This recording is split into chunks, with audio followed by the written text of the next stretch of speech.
हम लोग आज चर्चा करेंगे मिश्रित अर्थव्यवस्था क्या है और भारतीय संदर्भ में मिश्रित अर्थव्यवस्था को समझने का प्रयास करेंगे।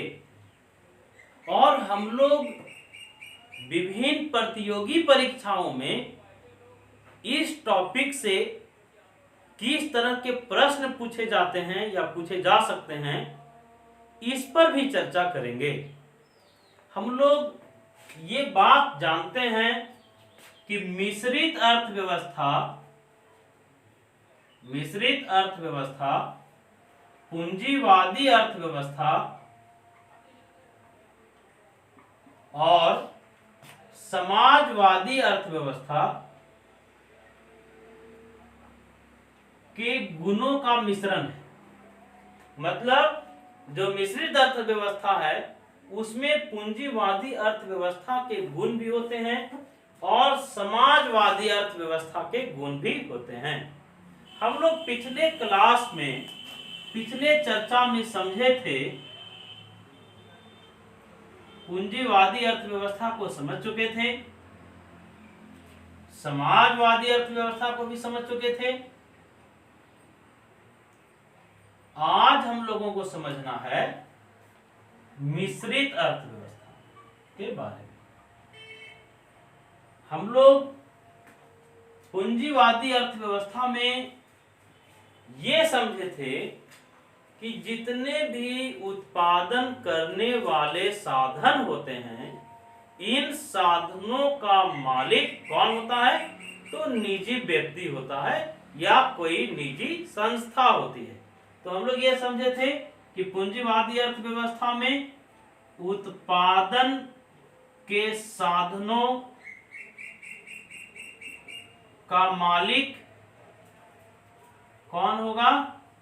तो निजी व्यक्ति या निजी संस्था, प्राइवेट सेक्टर होगा। और समाजवादी अर्थव्यवस्था में हम लोग समझे थे कि यहाँ उत्पादन के साधनों का मालिक संपूर्ण समाज होता है, संपूर्ण समाज का अधिकार होता है या सरकार का अधिकार होता है। उत्पादन के साधन का मालिक यहाँ कौन होगा? तो सरकार या संपूर्ण समाज। तो इसका मतलब ये है कि जो मिश्रित अर्थव्यवस्था है, यहाँ उत्पादन के साधन का मालिक कौन होगा? तो उत्पादन के साधन का मालिक निजी व्यक्ति भी होगा और कौन होगा? तो सरकार भी होगी। मतलब जो मिश्रित अर्थव्यवस्था है उसमें उत्पादन के साधन का मालिक निजी व्यक्ति होगा और सरकार होगी। हम लोग ये चर्चा किए थे कि पूंजीवादी अर्थव्यवस्था क्यों काम करता है, इसके काम करने का मकसद क्या होता है? तो काम करने का मकसद होता है लोक कल्याण। इसके काम करने का मकसद होता है लाभ अर्जित करना। पूंजीवादी अर्थव्यवस्था क्यों काम करती है? तो पूंजीवादी अर्थव्यवस्था लाभ कमाने के लिए, लाभ अर्जित करने के लिए काम करती है। वहीं समाजवादी अर्थव्यवस्था के काम करने का मूल मकसद क्या है? तो लोक कल्याण है। ये लोक कल्याण के लिए काम कर रहा है। तो आप लोग अंदाजा लगा लिए होंगे मिश्रित अर्थव्यवस्था के काम करने का उद्देश्य क्या हो जाएगा? तो ये लाभ के लिए भी संचालित होगा और ये लोक कल्याण के लिए भी संचालित होगा। अब देखिए, यहां हम आप लोगों को थोड़ा सा रोकना चाहेंगे। जो मिश्रित अर्थव्यवस्था है उसमें निजी क्षेत्र को या सरकार को भी, सरकारी क्षेत्र के उद्योगों को भी लाभ कमाने की पूरी स्वतंत्रता होती है, लेकिन ये लाभ लोक कल्याण की उपेक्षा करके नहीं कमा सकते हैं। मतलब मिश्रित अर्थव्यवस्था की बहुत बड़ी विशेषता है, सबसे बड़ी विशेषता है कि कोई भी उत्पादक लाभ कमाने के लिए लोक कल्याण की उपेक्षा नहीं करेगा। मतलब लाभ और लोक कल्याण को बैलेंस करते हुए, संतुलन बनाते हुए ही वो काम कर सकता है। हम लोग चर्चा किए थे कि पूंजीवादी अर्थव्यवस्था में केंद्रीय समस्याएं, अर्थव्यवस्था की केंद्रीय समस्या क्या है? तो अर्थव्यवस्था की केंद्रीय समस्या है क्या उत्पादन करें, क्या उत्पादन करें, कैसे उत्पादन करें, और केंद्रीय समस्या क्या है? किसके लिए उत्पादन करें। ये तीन प्रमुख केंद्रीय समस्याएं हैं, क्या उत्पादन करें, कैसे उत्पादन करें, किसके लिए उत्पादन करें। इस समस्या का समाधान कैसे होगा? तो इस समस्या का समाधान पूंजीवादी अर्थव्यवस्था में हम लोग चर्चा कर चुके थे, बाजार की शक्तियों से होगा, बाजार की शक्तियों से होगा। अब देखिए एक ऑब्जेक्टिव क्वेश्चन यहां से तैयार होता है, बाजार की शक्तियां क्या है? तो बाजार की शक्तियां मांग और पूर्ति की शक्ति है, मांग और पूर्ति की जो सापेक्षिक शक्ति है वही बाजार की शक्ति के नाम से जाना जाता है। तो फिर से क्वेश्चन सुनिएगा, पूंजीवादी अर्थव्यवस्था में केंद्रीय समस्याओं का समाधान कैसे होता है? तो बाजार की शक्तियों के द्वारा होता है, मांग और पूर्ति के शक्तियों के द्वारा होता है। वहीं जो समाजवादी अर्थव्यवस्था है वहां केंद्रीय समस्याओं का समाधान क्या उत्पादन करें, कैसे उत्पादन करें और किसके लिए उत्पादन करें, इस समस्या का समाधान कैसे होगा? तो समस्या का समाधान करने का जो अस्त्र है वो औजार है नियोजन या प्लानिंग। आर्थिक नियोजन के द्वारा इस समस्या का समाधान समाजवादी अर्थव्यवस्था ढूंढती है। तो प्रश्न है कि केंद्रीय समस्याओं का समाधान मिश्रित अर्थव्यवस्था में कैसे होगा? तो मिश्रित अर्थव्यवस्था में केंद्रीय समस्या का समाधान बाजार की शक्ति के द्वारा भी होगा, बाजार की शक्तियों के द्वारा भी होगा। और कैसे होगा? तो इन समस्याओं का समाधान आर्थिक नियोजन के द्वारा भी होगा। मतलब जो मिश्रित अर्थव्यवस्था है उसमें क्या उत्पादन करें, कैसे उत्पादन करें और किसके लिए उत्पादन करें, इस समस्या का समाधान कैसे किया जाएगा? तो बाजार की शक्तियों के द्वारा, मांग और पूर्ति की शक्तियों के द्वारा और आर्थिक नियोजन के द्वारा। अच्छा एक बात हम लोग चर्चा किए थे कि जो चौथा पॉइंट है, पूंजीवादी अर्थव्यवस्था में उपक्रम या उद्योग किस क्षेत्र में काम करते हैं? तो निजी क्षेत्र में काम करते हैं। किस क्षेत्र में? निजी क्षेत्र। और समाजवादी अर्थव्यवस्था में तो सार्वजनिक क्षेत्र के उपक्रम यहां होते हैं, मतलब उस पर नियंत्रण सरकार का होता है। हम लोग चौथा बिंदु ये देखेंगे कि पूंजीवादी अर्थव्यवस्था में किस प्रकार के उपक्रम होते हैं, किस प्रकार के उद्योग होते हैं? तो उपक्रम यहां होते हैं निजी क्षेत्र के, निजी क्षेत्र के उपक्रम होते हैं पूंजीवादी अर्थव्यवस्था में। समाजवादी अर्थव्यवस्था में उपक्रम किस तरह के होते हैं? तो सार्वजनिक क्षेत्र के होते हैं, मतलब इन उद्योगों पर नियंत्रण किसका होता है? सरकार का। ये लोक कल्याण के लिए काम करता है सार्वजनिक क्षेत्र का उपक्रम। तो इसका मतलब ये हुआ कि मिश्रित अर्थव्यवस्था में जो उपक्रम होंगे वो निजी क्षेत्र के भी होंगे, निजी क्षेत्र के उपक्रम भी यहां देखने को मिलेंगे, निजी क्षेत्र के उपक्रम भी रहेंगे, सार्वजनिक क्षेत्र के भी उपक्रम रहेंगे, सार्वजनिक क्षेत्र के उपक्रम भी रहेंगे। और जो महत्वपूर्ण बात है, यहां सहकारी क्षेत्र, सहकारी क्षेत्र, कोऑपरेटिव क्षेत्र, सहकारी क्षेत्र के भी उपक्रम रहेंगे। देखिए एक बहुत महत्वपूर्ण बात, ये सहकारी क्षेत्र क्या है? यही सहकारी क्षेत्र पीपीपी मॉडल है, मतलब पब्लिक प्राइवेट पार्टनरशिप। मिश्रित अर्थव्यवस्था की एक खूबसूरत विशेषता यह है कि यहाँ निजी क्षेत्र और सार्वजनिक क्षेत्र, निजी व्यक्ति, निजी साहसी और सरकार के बीच में सिर्फ प्रतियोगिता ही नहीं होता है, बल्कि दोनों एक दूसरे के साथ कंधे से कंधा मिला करके भी काम कर सकते हैं। जैसे इससे लाभ क्या होगा बताइए, कि जब पीपीपी मॉडल की जब हम लोग चर्चा किए तो उसका लाभ क्या हो सकता है। इसका लाभ ये होगा कि निजी क्षेत्र के पास जो प्रबंधन कौशल है, निजी क्षेत्र का प्रबंधन कौशल और सरकार की पूंजी मिलकर काम कर सकती है। तो मिश्रित अर्थव्यवस्था में हम लोग देखें कि निजी सार्वजनिक सह अस्तित्व पाया जाता है। अब देखिए यहां से थोड़ा आप अलर्ट हो जाइए, थोड़ा सावधान हो जाइए।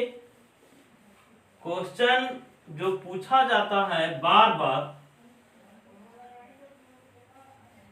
प्रश्न है कि वैश्विक स्तर में, प्रश्न सुनिएगा, वैश्विक स्तर में सबसे पहले पूंजीवादी अर्थव्यवस्था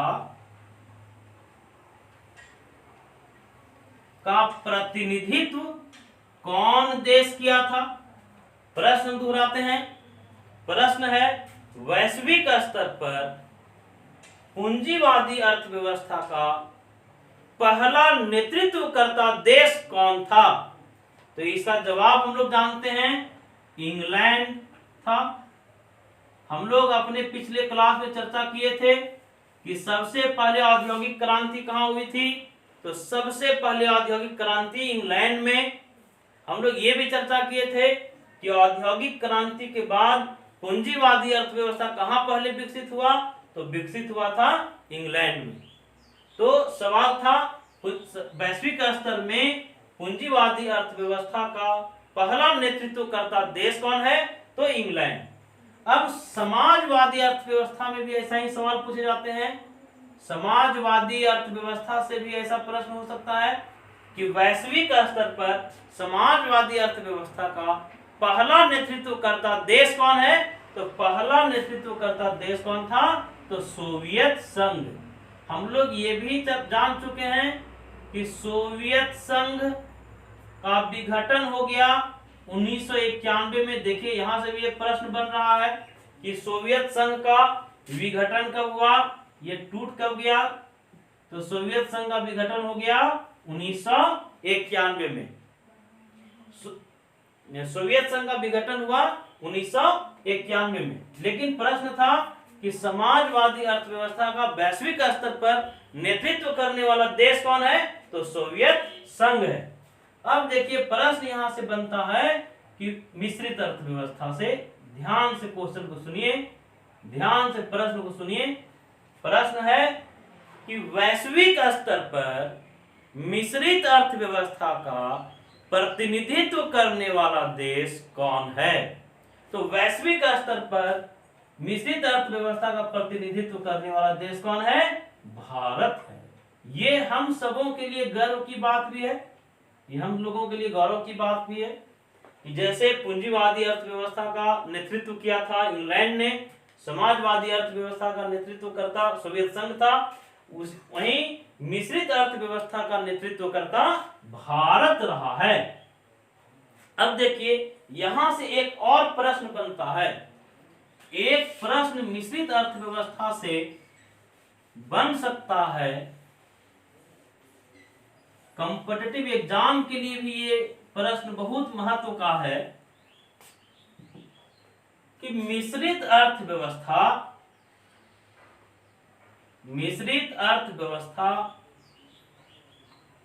की धारणा सबसे पहले कैसे विकसित हुई।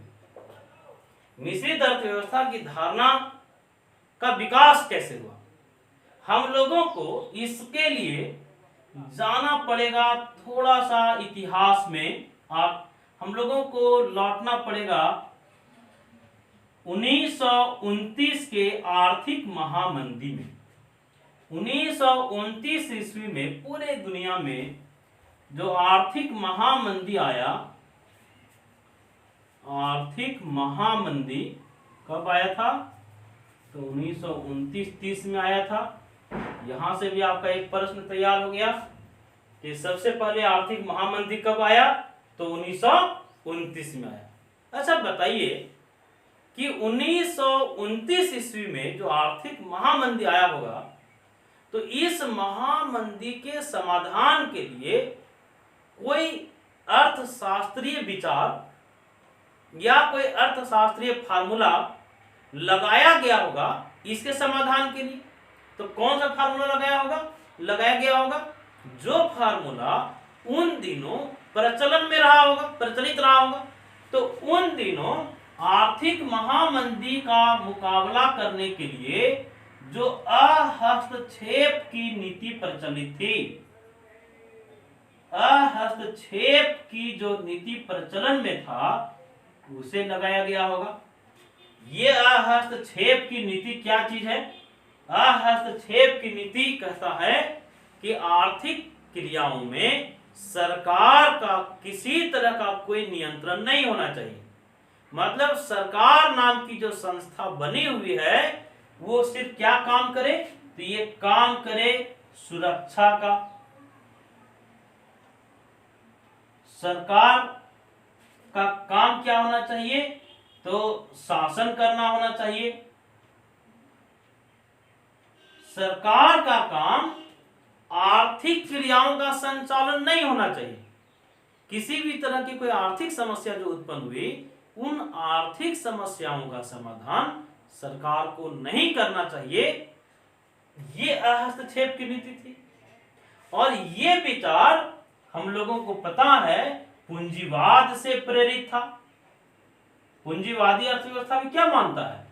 पूंजीवादी अर्थव्यवस्था मानता है कि आर्थिक क्रियाओं के ऊपर सरकार का कोई नियंत्रण नहीं रहता है, निजी व्यक्ति का, निजी संस्थाओं का नियंत्रण रहता है। अब देखिए 1929 में जो आर्थिक महामंदी आया, इसको दूर करने के लिए केन्स महोदय प्रकट हुए।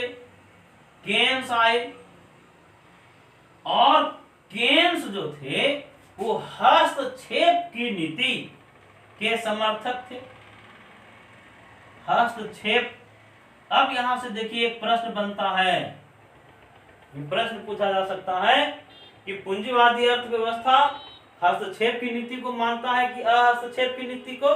तो इसका जवाब है पूंजीवादी अर्थव्यवस्था अहस्तक्षेप की नीति की बात करता है। आर्थिक क्रियाओं में सरकार का कोई नियंत्रण नहीं होना चाहिए, लेकिन हस्तक्षेप की नीति, आर्थिक क्रियाओं में सरकार का नियंत्रण होना चाहिए।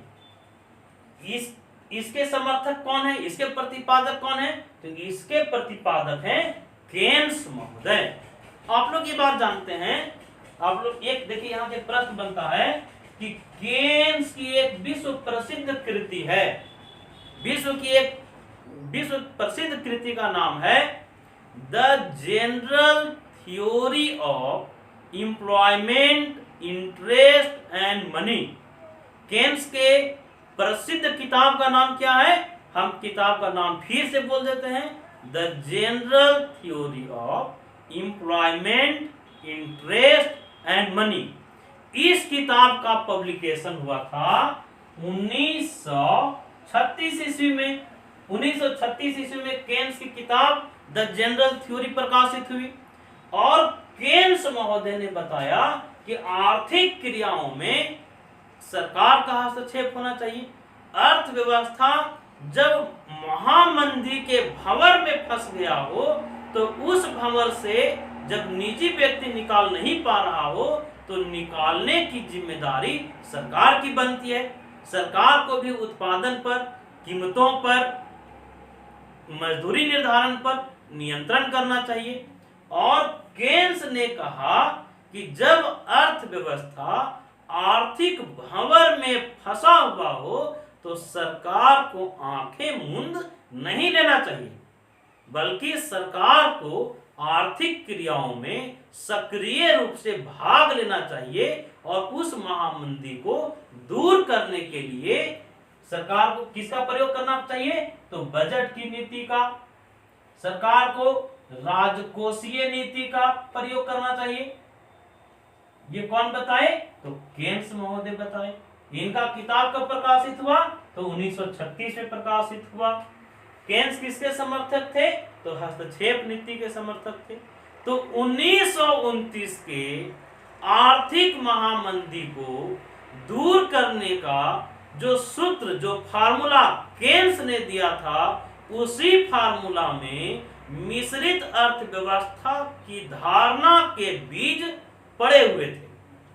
मतलब केन्स ने 1929 के आर्थिक महामंदी को दूर करने का जो उपाय बताया, जो सुझाव दिया, उसी सुझाव में मिश्रित अर्थव्यवस्था की धारणा के बीज पड़े हुए थे, जो बाद में अंकुरित हुए, फले फूले और दुनिया के बहुत सारे देशों में फैले।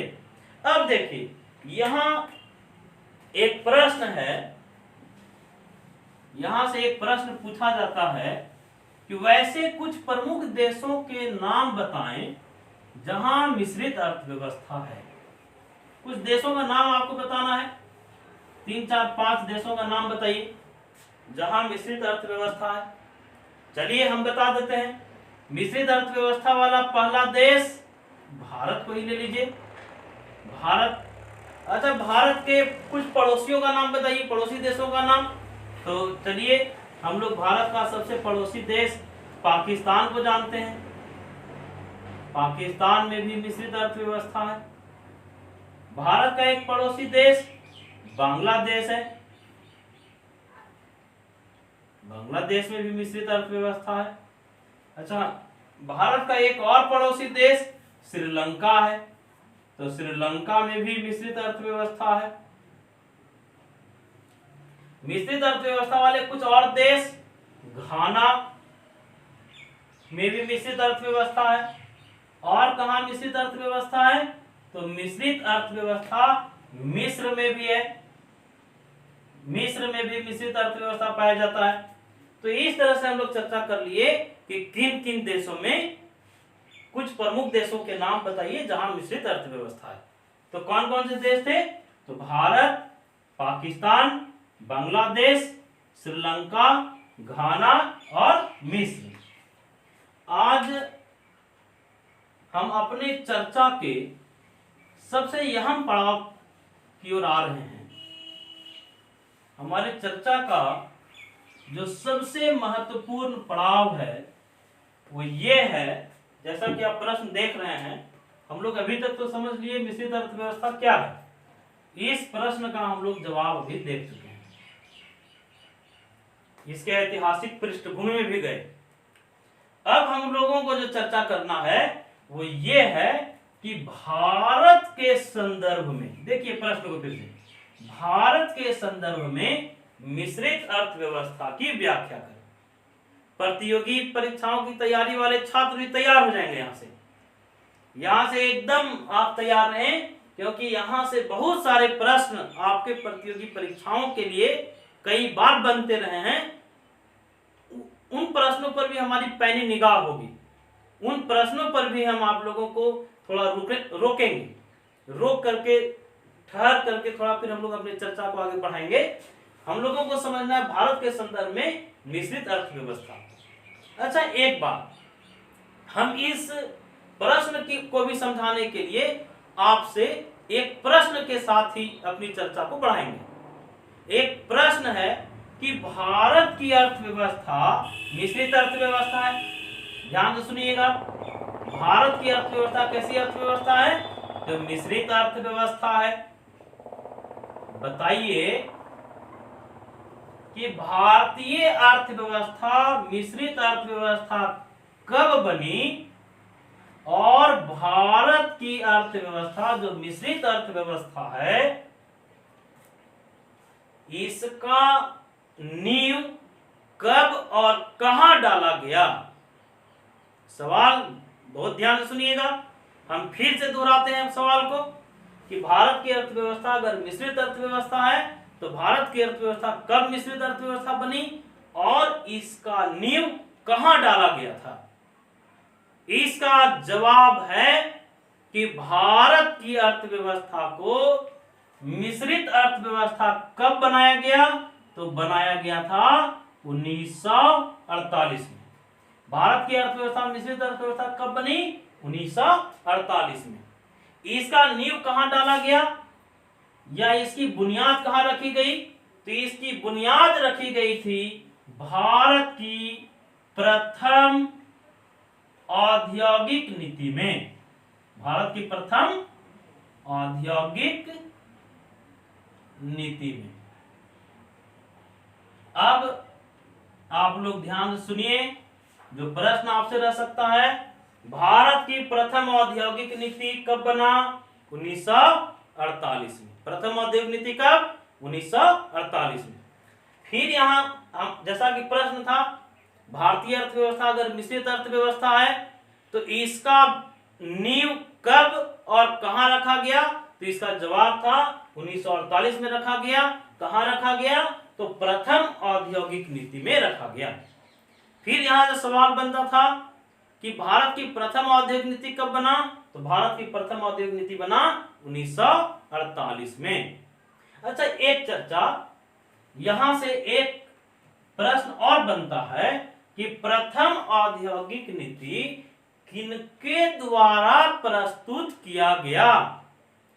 यहां से जीएस का एक क्वेश्चन बन रहा है कि भारत के प्रथम उद्योग मंत्री थे श्यामा प्रसाद मुखर्जी। कौन थे, तो श्यामा प्रसाद मुखर्जी। ये भारत के प्रथम उद्योग मंत्री थे और श्यामा प्रसाद मुखर्जी ने ही भारत की प्रथम औद्योगिक नीति भारतीय संसद के समक्ष रखा और प्रथम औद्योगिक नीति में भारत के उस समय के तात्कालिक परिस्थितियों पर भी नजर रखा गया था। मतलब भारत के प्रथम प्रधानमंत्री नेहरू ये नहीं चाहते थे कि जो उद्योग निजी क्षेत्र में संचालित हो रहे हैं वो बंद हो जाएं। मतलब नेहरू चाहते थे जो उद्योग निजी क्षेत्र में संचालित हो रहे हैं, निजी क्षेत्र में संचालित होते रहे। लेकिन भारतीय अर्थव्यवस्था की परिस्थिति इस तरह का था कि जितने भी आधारभूत उद्योग हैं, जितने भी महत्वपूर्ण उद्योग हैं, इन उद्योगों की स्थापना, इन उद्योगों का प्रबंधन सरकार स्वयं अपने हाथों में ले ले। मतलब भारत के प्रथम औद्योगिक नीति में यह कोशिश किया गया कि भारतीय अर्थव्यवस्था के ढांचे को मिश्रित बनाए रखना है। अब देखिए, यहां से एक और सवाल आप लोगों से हम पूछना चाहते हैं कि भारत में अभी तक कितनी औद्योगिक नीतियां बनी, तो भारत में औद्योगिक नीति कुल 6 बार बना। यहां से भी आपसे एक प्रश्न बना कि भारत में कितनी बार औद्योगिक नीति बनी, तो कुल 6 बार। तो 6 बार कब कब, तो भारत की प्रथम औद्योगिक नीति हम लोग अभी तुरंत देखे थे 1948 में। दूसरी औद्योगिक नीति 1956 में। दूसरी नीति कब, 1956 में। तीसरी नीति 1977 में। चौथी नीति 1980 में। पांचवी औद्योगिक नीति 1990 में। और छठी औद्योगिक नीति जो भारतीय अर्थव्यवस्था के स्वरूप को ही बदल के रख दिया, वो नीति 1991 में बनी। और इसी नीति को कहा जाता है नई औद्योगिक नीति। नई औद्योगिक नीति। तो यहां से बहुत सारे प्रश्न बने। भारत की प्रथम औद्योगिक नीति कब बनी, 1948 में।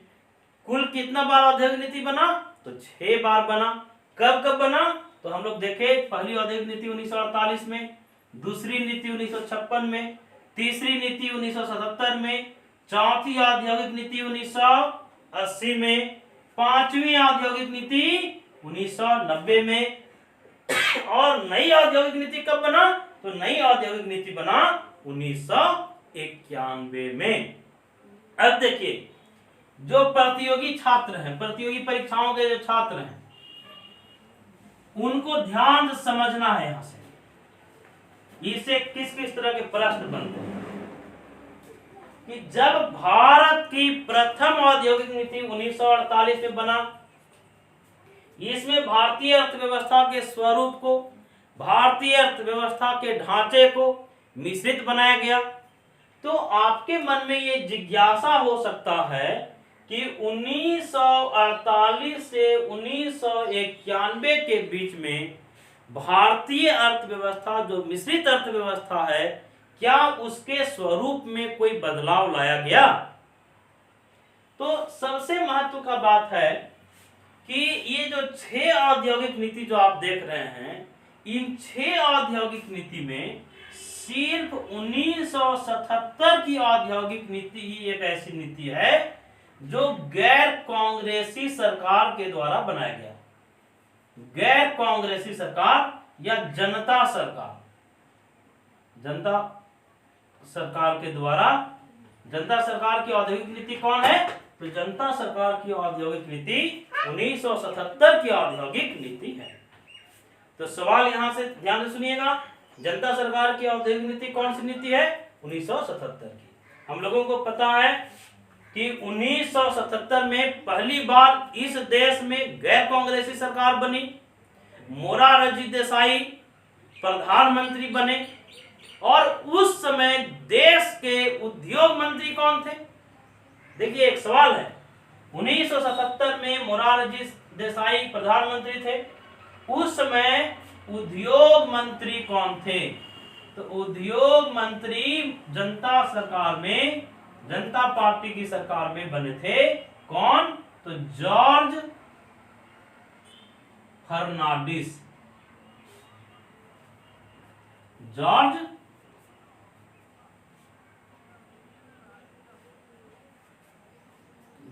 फर्नांडिस 1977 में जनता सरकार बनी, गैर कांग्रेसी पहली सरकार है ये। इसमें उद्योग मंत्री जॉर्ज फर्नांडिस बने और लोगों को ऐसा लग रहा था कि ये गैर कांग्रेसी सरकार है, तो हो सकता है कि अर्थव्यवस्था के ढांचे में कुछ परिवर्तन होगा। लेकिन जनता सरकार ने भी, जॉर्ज फर्नांडिस ने भी जो औद्योगिक नीति प्रस्तुत किया, जो देश के लोगों के सामने जो औद्योगिक नीति रखा, उसमें मिश्रित अर्थव्यवस्था के स्वरूप को नहीं बदला। वहां भी मिश्रित अर्थव्यवस्था को बनाए ही रखा गया। हम लोगों को यह पता है कि 1956 की औद्योगिक नीति स्वयं पंडित नेहरू प्रधानमंत्री थे और स्वयं पंडित नेहरू इस औद्योगिक नीति को प्रस्तुत किए थे। पंडित नेहरू के द्वारा यह औद्योगिक नीति प्रस्तुत किया गया था। हम अपने प्रश्नों की ओर फिर से आते हैं। 1948 में जो प्रथम औद्योगिक नीति थी, कौन प्रस्तुत किए थे? तो औद्योगिक नीति प्रस्तुत किए थे श्यामा प्रसाद मुखर्जी। 1956 की औद्योगिक नीति कौन प्रस्तुत किए थे? तो स्वयं पंडित नेहरू प्रस्तुत किए थे। तीसरी औद्योगिक नीति के बारे में हम लोग चर्चा किए, गैर कांग्रेसी सरकार पहली बार देश में 77 में बनी, मोरारजी देसाई प्रधानमंत्री बने, उद्योग मंत्री जॉर्ज फर्नांडिस थे और फर्नांडिस ने औद्योगिक नीति प्रस्तुत किया। अब 1948 से लेकर 1990 तक की जो भारतीय अर्थव्यवस्था है, उसमें मिश्रित अर्थव्यवस्था तो रहा, लेकिन हम लोग अधिक महत्व किस पर देते रहे? तो अधिक महत्व हम लोग संरक्षण पर देते रहे। मतलब 1948 से 1990 तक भारतीय अर्थव्यवस्था को अगर आप देखें तो जितने भी भारतीय उद्योग थे वे संरक्षण संरक्षण के शिशु थे, संरक्षण के शिशु के रूप में काम किए। मतलब विदेशी उद्योगों से, विदेशी साहसियों से इन लोगों को संरक्षण देने का काम 1948 से 1990 तक चलता रहा। लेकिन जब पीवी नरसिम्हा राव प्रधानमंत्री थे 1991 में, उस समय भारत के वित्त मंत्री कौन थे? तो उसमें भारत के वित्त मंत्री थे मनमोहन सिंह, डॉक्टर मनमोहन सिंह वित्त मंत्री थे। और मनमोहन सिंह ने ही आर्थिक उदारीकरण का श्री गणेश किया। 1991 ईस्वी का जो साल है वो बहुत महत्व का साल है, आप लोगों को पता होगा। यहां से प्रश्न बनता है 1990 से 1992 के बीच में भारत में कौन सी अवधि चल रही थी? ये अवधि तीसरा योजना अवकाश की अवधि था। भारत में तीसरा योजना अवकाश, 3 बार योजना अवकाश हुआ है, जिसमें तीसरा योजना अवकाश कब हुआ था? 1990 और 1992 के बीच में। इसी अवधि में 1990-92 में ही भारतीय अर्थव्यवस्था में एक आमूलचूल परिवर्तन हुआ, जिसको हम लोग नवीन आर्थिक सुधार के नाम से जानते हैं। नवीन आर्थिक सुधार प्रारंभ हुए, नवीन आर्थिक सुधार अपनाए गए कब? 1991। इसी में निजीकरण, उदारीकरण, भूमंडलीकरण और आधुनिकीकरण, ये 4 बातों पर फोकस किया गया। निजीकरण, उदारीकरण, भूमंडलीकरण और आधुनिकीकरण पर बल दिया गया। 1991 की नीति भारतीय उद्योगों को संरक्षण देने वाला नहीं था, बल्कि 1991 में भारतीय उद्योगों को वैश्विक प्रतिस्पर्धा का सामना करने के काबिल बनाने के लिए था, कि भारतीय उद्योग संरक्षण में न पले बढ़े, बल्कि ये विश्व के साथ, विश्व अर्थव्यवस्था के साथ ये कदम से कदम मिला के चल सकें, ये वैश्विक प्रतिस्पर्धा का सामना कर सकें। अगर 1991 की नीति का आज के संदर्भ में विस्तार अगर देखा जाए, भारतीय अर्थव्यवस्था 1991 में भी मिश्रित बनाई गई। मिश्रित अर्थव्यवस्था के ढांचे को छेड़छाड़ नहीं किया गया। लेकिन अगर आज के समय में देखिए तो जो लाइसेंसिंग प्रणाली है, लाइसेंसिंग व्यवस्था जो है, ये लाइसेंसिंग व्यवस्था को बहुत आसान बना दिया गया। 1991 के बाद लाइसेंसिंग व्यवस्था को सरल बनाया गया। आज के समय में सिर्फ 4 उद्योग ऐसे हैं। कितने उद्योग? 4। सिर्फ 4 उद्योग ऐसे हैं जहां उद्योग स्थापित करने के लिए लाइसेंस की जरूरत है। और सार्वजनिक क्षेत्र के लिए सिर्फ 2 उद्योग आरक्षित किए गए हैं। सार्वजनिक क्षेत्र के लिए कितने उद्योग आरक्षित हैं? आरक्षित उद्योग जो रिजर्व रखे गए वो सिर्फ कितने रह गए? 2 रह गए। हम लोग भारतीय अर्थव्यवस्था के विकास यात्रा को 1948 से लेकर आज तक अगर देखें तो ये समझ में आया कि 1948 से 1990 तक संरक्षण, मिश्रित अर्थव्यवस्था तो था लेकिन संरक्षण पर बल दिया गया। लेकिन 1991 के बाद वैश्विक प्रतिस्पर्धा का हम सामना कर सकें, इस पर बल दिया गया। सिर्फ सरकार के लिए, सार्वजनिक क्षेत्र के लिए 2 उद्योग आरक्षित रह गए। कौन कौन? तो परमाणु ऊर्जा। कौन कौन? तो एक परमाणु ऊर्जा और दूसरा रेलवे। लेकिन रेलवे के भी बहुत सारे क्षेत्र को निजी हाथों में सौंप दिया गया। तो सवाल यह है, क्या भारतीय अर्थव्यवस्था अपने मिश्रित अर्थव्यवस्था के ढांचे को त्याग कर पूंजीवादी ढांचे की ओर अग्रसर है। सवाल ये उठता है कि अगर 1991 के औद्योगिक नीति को आप देखेंगे, 1991 से लेकर आज तक जो बदलाव किए गए, इन बदलावों को देखने से तो ऐसा प्रतीत होता है कि भारतीय अर्थव्यवस्था मिश्रित अर्थव्यवस्था के ढांचे से निकलकर पूंजीवाद की ओर अग्रसर हो गया है। तो हम लोग आज समझने का प्रयास किए थे मिश्रित अर्थव्यवस्था क्या है और भारतीय संदर्भ में मिश्रित अर्थव्यवस्था क्या है। आप लोग देखे होंगे कि इससे बहुत सारे वस्तुनिष्ठ प्रश्न तैयार हुए जो अलग अलग परीक्षाओं में पूछे जा सकते हैं। आप लोग अपनी तैयारी को इसी तरह से आगे बढ़ाएं। फिर हम लोग मिलेंगे अगले चर्चा में। धन्यवाद।